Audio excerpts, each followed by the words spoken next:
તો જો હમણાં હું માંડવીમાં છું, આ ખાલી 20-20 જ રૂપિયાની રાખડીઓ છે. તો આ બેન પાસે, આ બેનને જોઈ લો, અમની પાસે બહુ ફાઇન રાખડીઓનું કલેક્શન છે. તો આ બેન બેસે છે એસ મીરા જ્વેલર્સ પાસે. ખાલી તમને રાખડીઓનું કલેક્શન બતાવું, ખાલી 20-20 જ રૂપિયામાં રાખડીઓ તમને મળી જશે. જો 20-20 રૂપિયામાં છે. પછી આવી રુદ્રાક્ષ વાળી રાખડી છે ને, આવી એ પણ 20-20. આ બધી 10-10 રૂપિયા વાળી છે. આ રાખડી તમે જોવો છો ને, શિવલિંગ વાળી 10 રૂપિયામાં છે.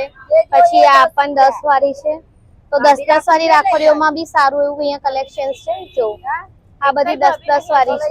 આ જો આ બી મસ્ત મસ્ત છે, સારી બી પેટર્ન છે. પછી એક આવી પણ આ ભાભી રાખડી પણ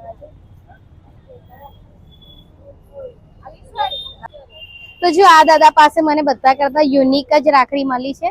જો સિમ્પલ અને સોબર, ખાલી 20 જ રૂપિયામાં છે. જો આવી મોરપીંછ અને ઓમવાળી છે આ રાખડી.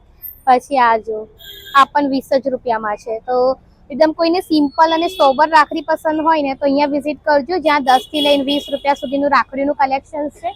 વાઘેશ્વરી જ્વેલર્સ છે અને બસ એ બાજુ જ આ અંકલની શોપ છે. તો સિમ્પલ અને સોબર અને સારું યુનિક મંગલ કલેક્શન બજારમાં છે. સારું એવું રાખડીઓનું કલેક્શન તમને મળી જવાનું છે બજેટમાં. તો જો તમને આ વિડીયો સારો લાગ્યો હોય તો પ્લીઝ ડુ શેર, અને હા, આવા જ વિડીયો જોવા માટે મને ફોલો કરવાનું ના ભૂલતા. બાય.